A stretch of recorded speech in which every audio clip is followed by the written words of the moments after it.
সম্পদ, আমার জীবন আপনার জন্য কোরবান গো নবী।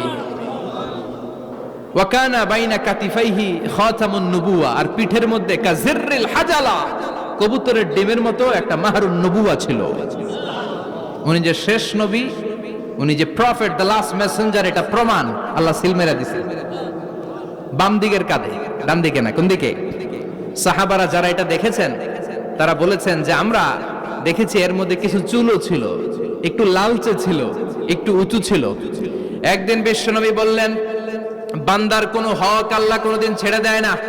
আল্লাহর হক আল্লাহ মাফ করে, বান্দার হকের মাফ নাই। যদিও আমি নবী, আমার উপর যদি কোনো হক থাকে বলো, আমি দিয়ে দেব। কোন সাহাবী দাঁড়ায় না। এক সাহাবী দাঁড়িয়ে বললেন, নবী, যুদ্ধের ময়দানে চাবুক চালানোর সময়, লাঠি চালানোর সময় এক কাফেরকে মারতে যে আপনার লাঠির বাড়ি আমার পিঠের মধ্যে পড়েছে। আপনি যেহেতু এই কেসাসটা আদায় করতে চান,